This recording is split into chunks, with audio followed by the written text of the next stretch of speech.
Hello, everyone. This is Tim Wilson, Editor-in-Chief of Coastal Carolina Fisherman online magazine. I've got with me today Captain Jack McGowan of Savannah, Georgia. Jack, long-term friend of mine, fished with Jack. Need to fish with him again, but our schedules don't jive too well. And what we're going to do today, I just wanted to sit down with Jack and have kind of a conversation about all the changes that Jack has seen and possibly I've seen in fishing over, say, the past 20 or 30 years. We know things have changed a lot. So, Jack, thanks a lot for joining me today. Tim, thanks so much for having me and looking forward to the conversation. Well, Jack, first off, I know that you basically, tell us how long you've been guide fishing or charter fishing, so we'll have an understanding of just what your length of time on the water actually has been. Tim, I've been fishing since I was a kid, full-time as a guide the last 16 years. And sometimes when I say, Tim, I'm sorry, I'm kind of rambling. I apologize on that. But 16 years. 16 years. So you've been, I know you're kind of a lifelong resident of the Savannah area.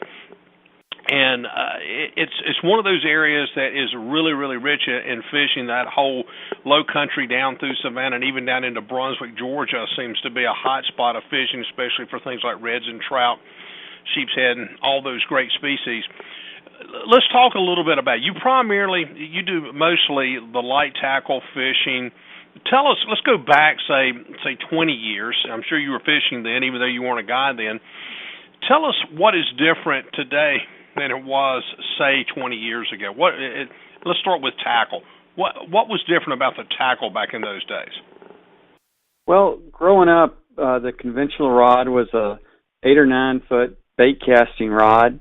The reels were like pin number 9s and 109s, and we've really seen an evolution to a lot of lighter tackle, both bait casting and spinning, and the technology keeps improving, and rods and reels are getting lighter, more sensitive, stronger. So that's been the trend probably over these last 20 or more years. Well, now, you're located, of course, in northern part of Georgia there on the coast, and I'm in the Carolinas. One of the things as a guide back, I would say my guide days would probably go back about 20 years as well, 15 years, probably I started about the same time you did. But what I found out back then was there weren't a lot of people doing the light tackle fishing back then. It was pretty much let's go offshore. Of course, your curvature of the coast makes it a little more different for you guys there in Savannah. But we really didn't have light tackle guides. I think I was one of about 4, and now I'm probably, if I were still doing it today, I'd be one of about 40. So have you seen an evolution in a higher interest in light tackle fishing over the years? Right. It's really evolved. I think in Savannah we had 1 or 2 guides, and likewise, we probably have about the same number here now. Most of them are part-timers, a lot of good fishermen, but the interest in light tackle fishing has really exploded, and probably a lot has to do with the popularity of the redfish. Yeah, I have to agree. I think you and I both remember the day that redfish was actually kind of considered a trash fish. It wasn't. Not many people wanted to eat it, and I think the guy down in New Orleans, Paul Perdone, the chef down there, actually made it kind of popular. And for those of you that's not eating redfish, it's pretty good to eat, I'll tell you. But yeah, I mean, I think it was. It just really wasn't the most popular fish to catch. Trout, I guess, was pretty popular, but I think we were probably more interested in going out the jetty and seeing what was out there, some grouper and things like that, bottom fishing and trolling. Don't you kind of think that was pretty much the focus back in let's say the 80s and 90s? I sure do, Tim. I think most of the charter fishing was the offshore fishing. And the redfish, like you said, it was back in those days like probably a second thought of fish, and most folks wanted sea trout. But now there's probably more interest for the reds, and it's a wonderful fish. It'll take an artificial, a fly bait, dead bait, So it's a beautiful fish and fisherman friendly. And so we're seeing a lot of interest on that type of fishing. Well, let's talk about those baits and redfish. You know, one of the things that I remember, and my charter days have long since been gone. I've been away from charter fishing for probably almost 15 years at this point. I found out I wasn't as good at it as you, so it was time to move on and find something I could do successfully. But one of the things I remember distinctly was there was very few artificial baits being used for light tackle fishing back then. It was pretty much mud minnows, or you would catch your own bait, or live shrimp, things like that. But you certainly didn't use a lot of the artificial stuff back then because it just wasn't a huge amount to use on the saltwater arena. Do you remember those days? Right, I sure do. The guys will probably remember salty dogs and Christmas trees, and those were like the two lures growing up. And if you caught some fish on those, you were like one of the elites. But it's pretty much changed around, and you know, we have jerk worms and surface baits, and if you can think of it, we got it. And so it's really changed, and the saltwater, you know, fishermen have really progressed in knowledge and skill, and so that's been, you know, a trend. And the bait is still a lot of fun, and if you can get bait, particularly shrimp on the Georgia coast, you know, it's a great way to get out there on the water. Yeah, I have to agree with you. And, you know, 20 years ago, who would have thought that there would have been all of the redfish trail tournaments and all of this that we see today? I mean, they just didn't exist back then, and everything again was king mackerel and blue marlin and things like that. And now it's gained such popularity that today, actually, and I know this is true in the Carolinas, that the redfish tournaments, the flounder, redfish, trout tournaments far outnumber those king mackerel tournaments, that because of the economy and other reasons have just kind of dwindled on down. I know here there's been a big reduction in those tournaments, while the light tackle tournaments, the less costly tournaments, seem to have survived and actually grown in size and in number. So you're exactly right with that. So let's summarize here for just a second.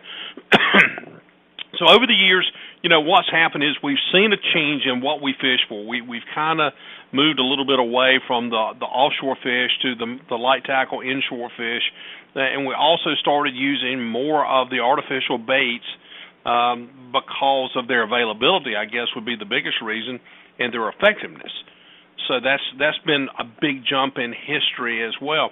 Now, we talked a little bit about equipment, but let's talk about some new trends over the last 20 years, some specifics here. One I think would be the biggest is going to be fishing line itself. I mean, new on the scene with braided line has come across in the last, I would even say few years, to become extremely popular. What's your thoughts on that? Right. Most of the saltwater guys will fish a super braid. I've seen guys that have sworn that they'll never fish it, and you know, they're loving it. So the super braids are definitely part of the fishing down in this Savannah area, and there's quite a variety of them, and a few of them that are more the favorites. But super braids are very popular and look like they're here to stay. Just really effective lines. Yeah, you know, the durability of the line and the smaller line with the higher strength actually makes it to a big benefit to use. I know the last couple of years that's what I've been using, and I really do like it. I mean, it seems to hold up. It's not as affected by the UV rays as the fluoro and the monofilament lines are. So I think that's made a big change in fishing along the Carolina coast as well. The next thing is, and I know that you do it from time to time, but tell us what your thoughts are about how far saltwater fly fishing has come along our coast over the past just maybe 10 years. I think there's definitely an interest in fly fishing. It seemed like a few years ago we had a little bit more of a surge we have some folks that'll be purists, and then others that'll be like me that'll pick up a bait caster or spinner. But the fly fishing is definitely fun, and if you can catch it on a conventional or spinning tackle, you can definitely catch those fish on a fly, and it's a fun way to catch fish. One friend describes it as eating peanuts or potato chips. Once you start fly fishing, it's hard to stop, and it's a lot of fun. A great way to catch a fish, providing it's not a terribly windy day. Yeah, it's kind of one way of leveling the playing field for the fish a little bit. But one of the things that I found is when you fly fish, and I actually had this explained to me. I didn't learn this; it was taught to me that it allows you to be quieter. You're not throwing a clunky, loud, splashing bait in the water. It's a little more stealthy, and it enables you to fish in places that you otherwise may have not been able to fish. And again, those redfish that are swimming up in the marsh, seeing their tails kind of come out of the water and thrash around there a little bit. So you get to see all of that coming through there, and you're able to fish for those species in a way that you can't fish in any other way. And one group, which we'll talk about a little bit later on, is going to be the kayak fishermen. Really do like it. But I'm like you, Jack. I'm kind of I've tried it, and I've fished fly fish before. I haven't been very successful at it, but I think I'm going to have to do a little bit more of it before I can expect anything more than what I've already seen. So I have to agree with you. I still kind of like my bait caster, and I still kind of like my spinning reel a little bit out there. I can handle those a little bit better. But the guys to the north of you, Charleston seems to be a hotbed of fly fishing. So I would have to agree with everything you're saying there.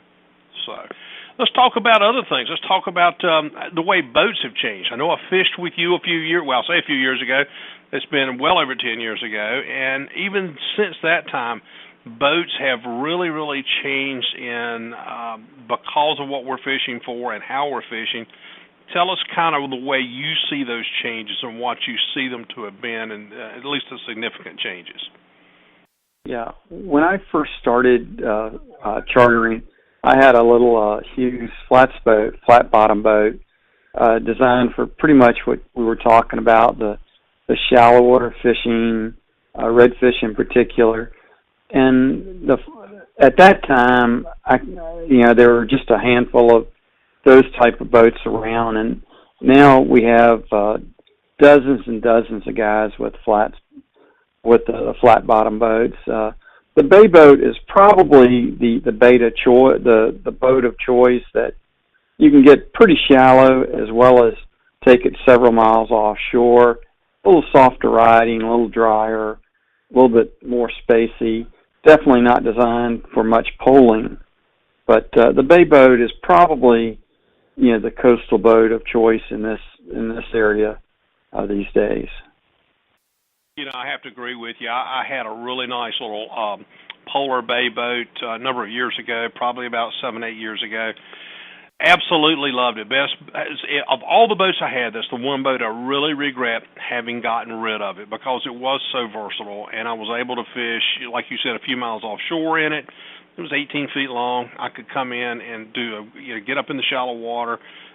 It could do everything I wanted it to do. But you're right. We've seen a lot of that happen. I want to imagine your Hughes that you were talking about probably was kind of a strange sight when you even got it back then.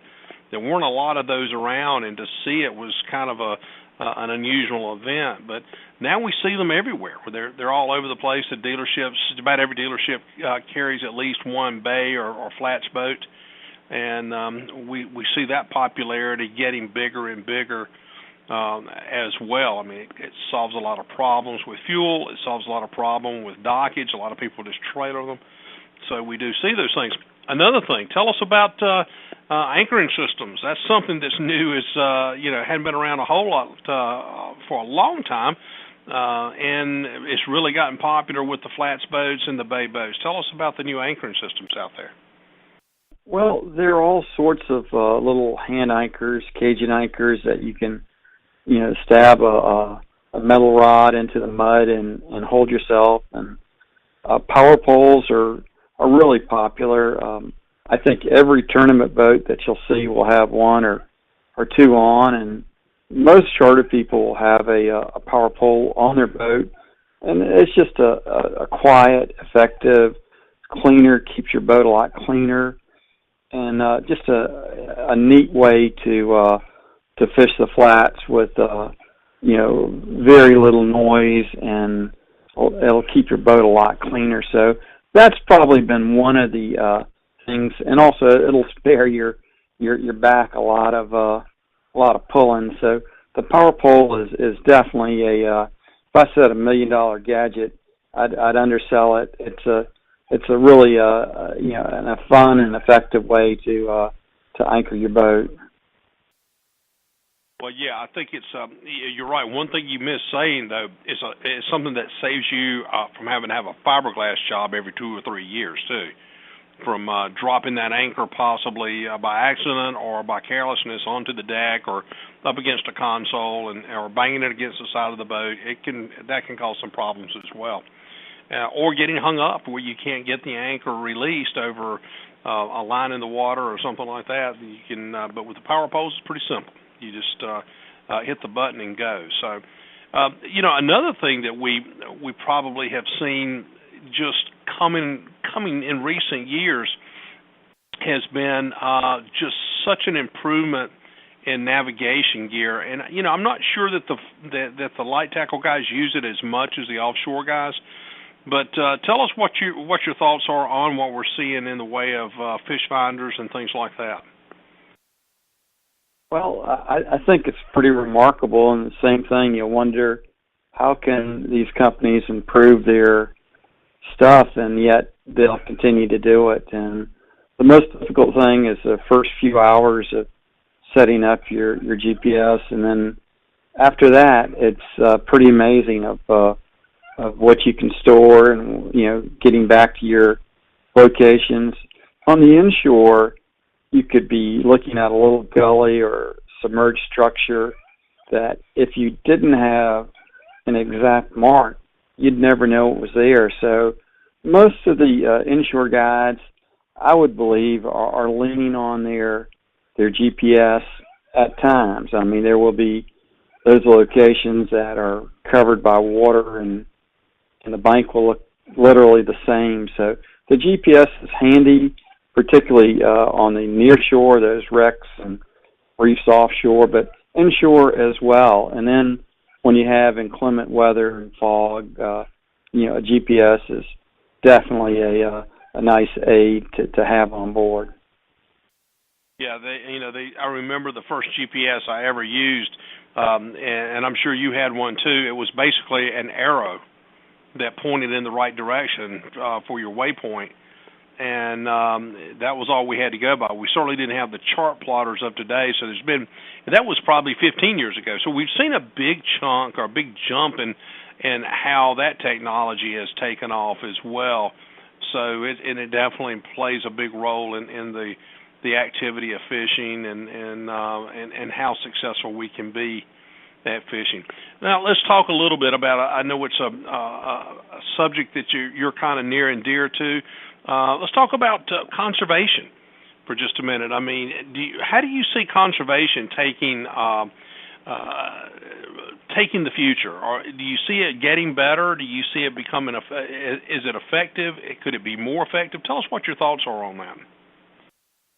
Well, I think there's some real positive things out there, and I don't think anyone's always going to get everything they want, but the big things, I think, game fish status in federal waters, game fish status in state waters for redfish.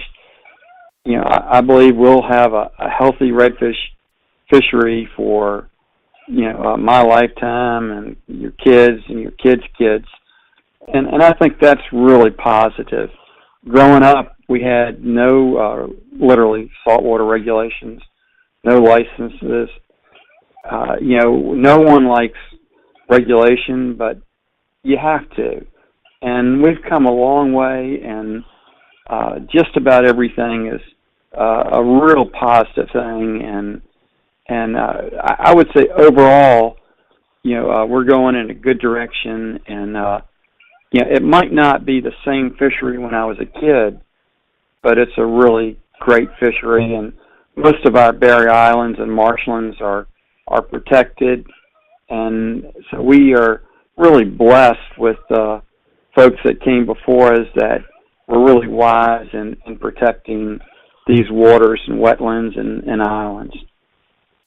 Well, it is what we do today will impact what we have tomorrow, our children have tomorrow, grandchildren now, and I have to agree with you. And that's one of the things that Coastal Carolina Fisherman online magazine we're very conscious of as well. I know you speak before the CCA from time to time, and you are passionate about conservation, and that I'll have to applaud you.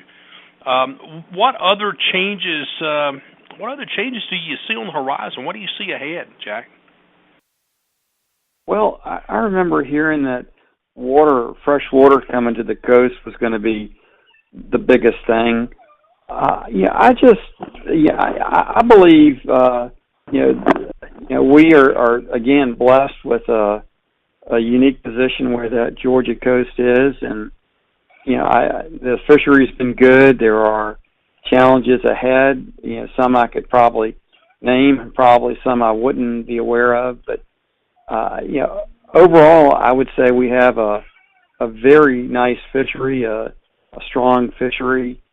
Going ahead, I think it's going to be probably continual vigilance of between the DNR and fishermen, and working together with partnerships with groups like you mentioned, the CCA,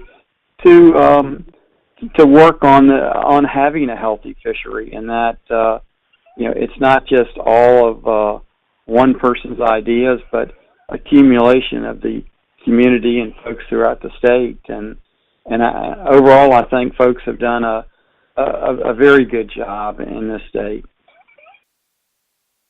Okay, well, that's just great, Jack. I really appreciate it today. Anything? Here's what I've got to ask the last question before I let you go. Looking back 30 years, Jack, what is the most significant thing can you think of? And I know I'm catching you cold here, but what's the most significant thing that you see has happened to the saltwater fishing industry along the Carolina-Georgia coast in the last 30 years?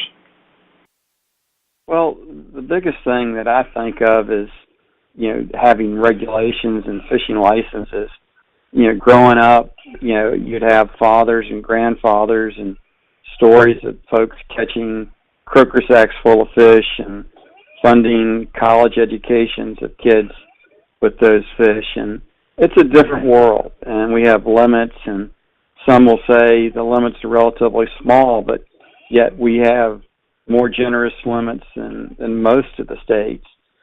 So I think that's the biggest thing, and for the locals, sometimes it's hard to understand the benefit that if we have a smaller limit, it'll mean more fish in the fishery.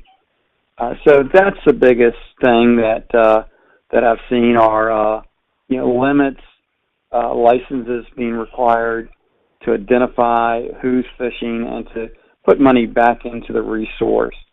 And those were good and needed things that our state's done as well as other states. Well, I couldn't agree with you more. Jack, I want to thank you so much for sitting down with me today and having this conversation. It wasn't a lot of heavy conversations and proclamations and these big insights, but it's always great to sit down with a guy like yourself that has been so good to fishing over the years and so good to your area, both in conservation and also setting the example and kind of leading the way for making the fishing community what it is today around the Savannah area and the areas around the Carolinas as well. I mean, your reputation kind of goes north as well as south. So I do want to thank you. I got to get another trip down there, man. I've still got the pictures from the last one, which I think were 15 years ago. But I've got to get back on Jack's boat one day. Is what I keep telling my wife every time you and I speak. So, but again, thank you so much for all this great insight. Thanks for being a part of CoastalCarolinaFisherman.com, both as a Board of Advisor member and a frequent contributor to the website. And can't wait to talk again. Tim, thanks so much. I appreciate the friendship and the camaraderie, and absolutely looking forward to seeing you down here, and hopefully we'll get out on the water sooner than later. And, definitely appreciate the friendship. Sounds great. Thanks again. Okay. Thanks, Tim. Bye bye.